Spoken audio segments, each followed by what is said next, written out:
So guys conjunction की practice set का ये तीसरा वीडियो आपका क्रिस्टोफर फोनी सर की बुक से रेन ड्रॉप पब्लिकेशन से। इस गाइज इम्पोर्टेंट बुक और प्रैक्टिस सेट में सबसे टफ बुक में से एक है गाइज। पहला क्वेश्चन कह रहा है unless he does not discipline himself and try hard he will not learn swimming or anything for the matter.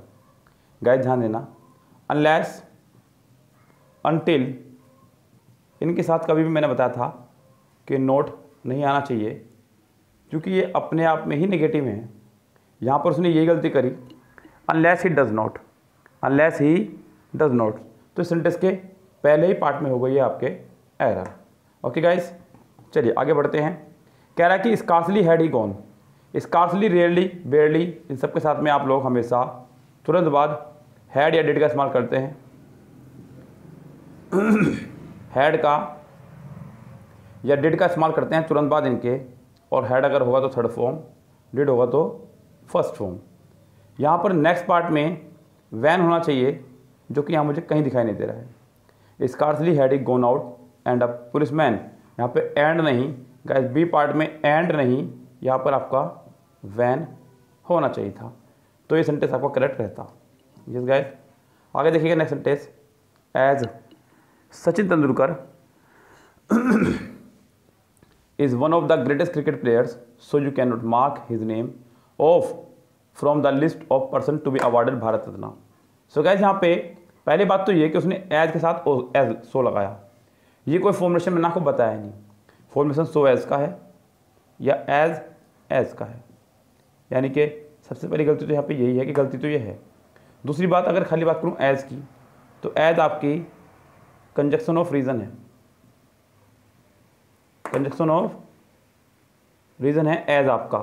Yes guys, और सो है आपका, अगर सिंगल यूज़ करूँ बात की, सिंगल अगर यूज़ करें हम लोग इसको, तो conjunction of result, conjunction of, मैंने आपको बताया था कि एक ही सेंटेंस में कंजक्शन ऑफ रीज़न और कंजक्शन ऑफ रिजल्ट दोनों एक साथ नहीं आ सकते, यानी कि इस सेंटेंस के आपके सी पार्ट में हो गई ये मिस्टेक, आपको सो हटाना होगा। यस गाइस, तो इस सेंटेंस में सो हटेगा तो ही सेंटेंस आपका करेक्ट होगा।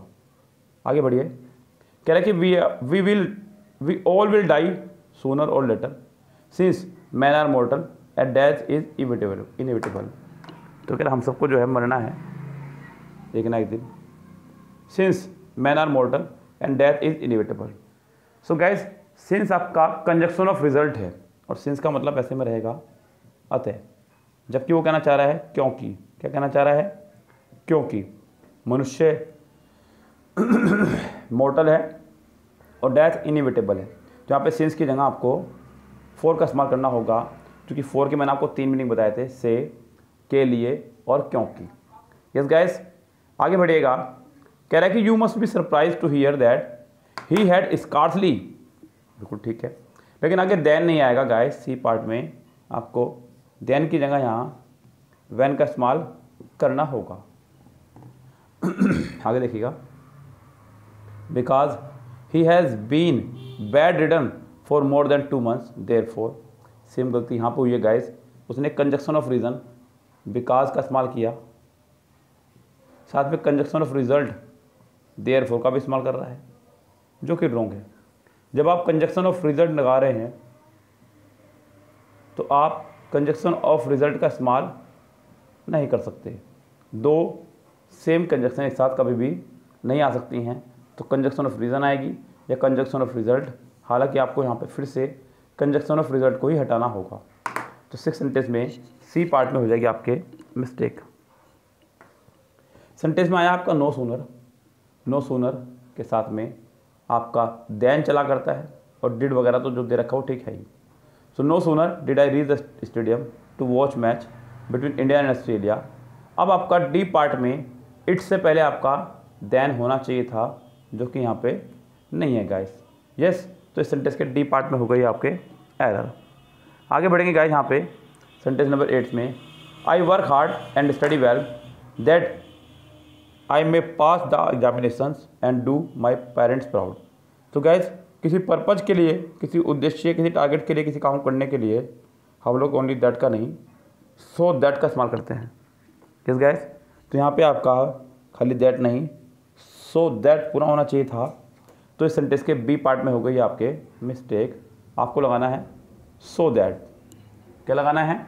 So that I work hard and study well so that I may pass in the examination and do my parents proud. इस सेंटेंस के बी पार्ट में हो जाएगी आपके एरर। आगे बढ़िएगा, कह रहा है कि supposing if a number of ghost meet us in the forest will we able. तो गाइस यहाँ पे सपोज के साथ में कभी भी हम लोग इफ़ का इस्तेमाल नहीं क्या करते हैं। ये दोनों conjunction same category same family की ही हैं, यानी कि सेंटेंस के पहले ही पार्ट में हो गई आपके error. Next sentence, sentence number 10, कह रहा है कि you must know the fact that he continued to be lazy as long as he was 14 years old. So guys यहाँ पे ये एक कन्फ्यूजिंग वाला सेंटेंस आपके सामने आया है गाइज, थोड़ा सा कन्फ्यूजिंग, लेकिन आपको समझना होगा गाइज। यहाँ पे कह रहा है कि you must know the fact that he continued to be lazy as long as. यहाँ पे गाइज हम लोगों को सी पार्ट में एज लॉन्ग एज की जगह लगाना होगा अनटिल। क्या लगाना होगा?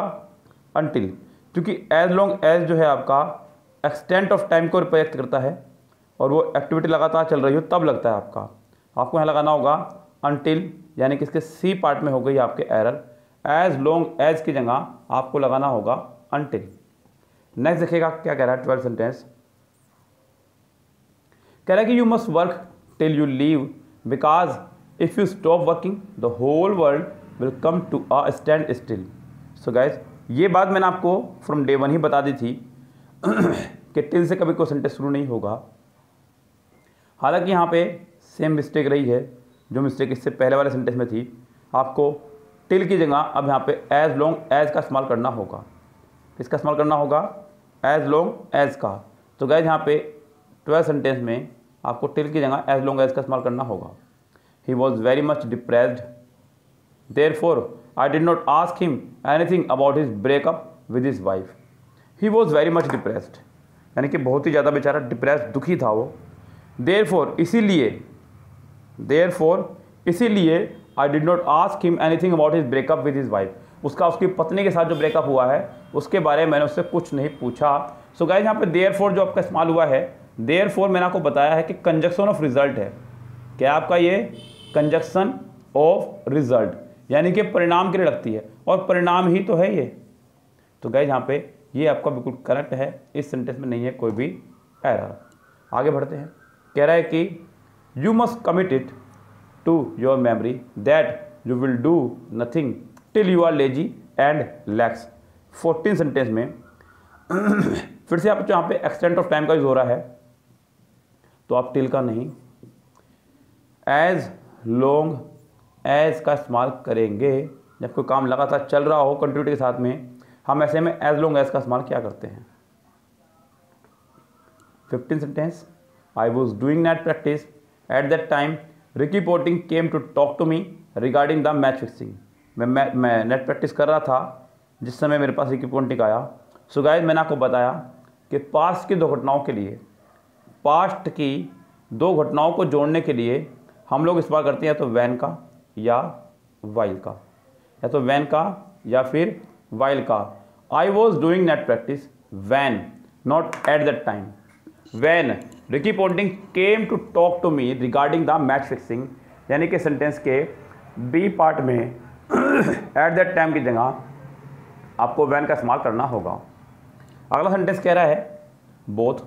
ये तो गैस आपको पता ही है कि बोथ के साथ में हमेशा हम लोग कंजक्शन एंड का इस्तेमाल करते हैं, एज वेल एज का नहीं। तो ये आपको बहुत दी जाती है एरर, लेकिन बोथ के साथ हमेशा एंड लगाना है। आप इस बात को कंफर्म रखें, यानी कि इसके ए पार्ट में हो जाएगी आपके error. Although I am not as rich as you are but, जी नहीं, ऑल्दो दो और इवन दो, ऑल्दो दो और इवन दो के साथ में पेड कंजक्शन हमेशा येट लगा करती है, ना बट। यस गाइस, सो यहाँ पे although I am not as rich as you are but नहीं, yet I have the ability to donate more money than you can. भले ही मैं इतना अमीर नहीं, इतने अमीर आप हैं, लेकिन मेरे अंदर इतनी योग्यता है कि मैं आपसे ज़्यादा धन दान कर सकूं। I doubt. सो गाइज यहाँ पे तो सेंटेंस बहुत अच्छा सेंटेंस ही आपका सामने आया है, 17-18 सेंटेंस सुंदर सेंटेंस में से एक है। अगर आपको मेरी बात याद आ रही हो गाइज, तो मैंने आपको बताया था कि डाउट और डाउटफुल, डाउट और डाउटफुल, सस्पेक्ट और सस्पेक्टफुल, ये 4 वर्ड मैंने आपको बताए थे। और मैंने आपको कहा था कि सेंटेंस अगर अफर्मेटिव होगा, कैसा होगा, अफर्मेटिव, तो हम लोग लगाने वाले हैं इफ़ या वेदर में से कोई भी एक, इफ़ या वेदर में से। और सेंटेंस अगर होगा नेगेटिव तो हम लोग लगाएंगे दैट। क्या लगाएंगे, दैट। वो कह रहा है कि आई डाउट, तो सेंटेंस अफर्मेटिव ही तो है, आई डाउट, हम लोग यहाँ पे इफ़ या वेदर में से कोई एक लगाएंगे। दैट का इस्तेमाल हम लोग यहाँ पे करने वाले नहीं हैं। अगर सेंटेंस ऐसे होता कि आई डोंट डाउट, तब मैं यहाँ पे दैट का इस्तेमाल करता, तब मुझे यहाँ पे कोई दिक्कत नहीं थी किसी प्रकार से भी। अगला सेंटेंस देखिए, सेंटेंस नंबर 19 कह रहा है कि she is as intelligent dash if not more than one of the scientist of the institute. Guys यहाँ पे पॉजिटिव डिग्री और कंपैरेटिव डिग्री को मैच करके सेंटेंस बनाया गया है। और ऐसा मैंने आपको वहाँ भी बताया था, यहाँ भी बता रहा हूँ कि जब भी 2 डिग्री को एक साथ कनेक्ट करके सेंटेंस बनाया जाएगा तो दोनों डिग्री कंप्लीट होनी चाहिए। पॉजिटिव डिग्री भी पूरी आए, एज इंटेलिजेंट एज, और कंपैरेटिव डिग्री पूरी आए, इफ़ नॉट मोर देन, यानी कि कोई भी चीज़ अधूरी नहीं रहनी चाहिए। यानी कि इस सेंटेंस के पहले पार्ट में एज इंटेलिजेंट एज होना चाहिए था, जो कि नहीं है, तो इसके फर्स्ट पार्ट में हो गई आपके error. Now there is no option left, so you have to choose between a luminous life और shameful death. So guys between के साथ में जोड़ा चलता है एंड का, किसका गाइज, एंड का। ये कुछ पेड कंजक्शन है, बिटवीन के साथ हमेशा एंड चलता ही चलता है। तो यहाँ पे आपका डी पार्ट में ल्यूमिनस लाइफ और शेमफुल डेथ में luminous life and shameful death हो जाएगा। Both Sunil and Prachi did not come. So guys अगर आपको याद हो तो मैंने आपको बताया था कि बोथ और एंड वाला सेंटेंस कभी भी नेगेटिव नहीं बन सकता। बोथ एंड वाला सेंटेंस कभी भी आपका नेगेटिव नहीं बन सकता है। आपको यहाँ पे इस सेंटेंस को अगर नेगेटिव बनाना है तो आप नेदर नोर का इस्तेमाल करेंगे, ना कि बोथ एंड का। अब आपको यहाँ पे नेदर नोर का इस्तेमाल करना ही होगा, क्योंकि सेंटेंस में अगर आप नोट हटाएंगे तो सेंटेंस अफर्मेटिव हो जाएगा। ये रूल नहीं है गाइज, आप सेंटेंस को चेंज नहीं कर सकते। सेंटेंस को चेंज कर सकते हैं मतलब, लेकिन उसका भाव ना बदले। लाइक मैंने कहा कि मैं सदा सत्य बोलता हूँ, मैं सदा सत्य बोलता हूँ, तो आप इसको ये कह सकते हैं कि मैं कभी झूठ नहीं बोलता हूँ। यस, लेकिन सेंटेंस का भाव यानी कि उसका जो अर्थ निकल के आ रहा है वो चेंज नहीं होना चाहिए। मैं सदा सत्य बोलता हूँ या फिर मैं कभी झूठ नहीं बोलता, बात एक ही है। सेंटेंस का भाव यहाँ पे चेंज नहीं हुआ है, सेंटेंस का यहाँ पे रूप चेंज हो गया है। इसे बोलते हैं फिजिकल चेंज। आपने साइंस पढ़ा होगा तो साइंस में आपको पढ़ाया गया होगा। तो यहाँ पे I do not think both Sunil and Prachi, neither Sunil nor Prachi, sentence को इससे बनाइएगा। अगला देखिए 22, I do not think that she is equally intelligent and worldly wise as her younger sister. So guys equally के साथ में हम लोग कभी भी एज का इस्तेमाल नहीं करते हैं। इक्वली के साथ में हम लोग कभी भी एज का इस्तेमाल नहीं करते हैं। ये दोनों सेम ही फैमिली के वर्ड हैं, तो यानी कि इस सेंटेंस में आपके हो गए सी पार्ट में एरर। यस गाइज, आगे बढ़िए, क्या कह रहा है। She said to me may you pass in the examination or not. फिर यहाँ पे गाइज आगे और आ रहा है, ये आपका रॉन्ग हो गया है। गाइज यहाँ पे I do not think that she said to me may you pass in the examination or not. तो गाइज यहाँ पे मे का इस्तेमाल नहीं करेंगे, हम लोग इस्तेमाल करेंगे वेदर का, क्योंकि वेदर के साथ ही आपका और कन्फर्म जोड़े के साथ चलता है। तो यानी कि सेंटेंस के बी पार्ट में हो जाएगी आपके एरर। सेंटेंस नंबर 24 देखिएगा।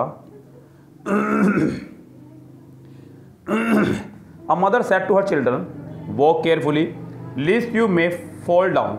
सो गाइज लीस्ट के साथ में हमेशा शुड का इस्तेमाल करते हैं गाइज, ध्यान रखना। तो यहाँ पे सी पार्ट में least you may fall down की जगह least you should fall down होना चाहिए था। इस सेंटेंस के सी पार्ट में हो जाएगी आपके एरर। 25 सेंटेंस देखिएगा, कह रहा है कि वाइल है ही नहीं, कह रहा है कि walking along the street at sharp 10 o'clock I saw a ghost in white garb with red cap on his head. So guys यहाँ पे पहले ही पार्ट में आपने वाइल का इस्तेमाल करना था, जो मेरे मुंह से निकला भी था।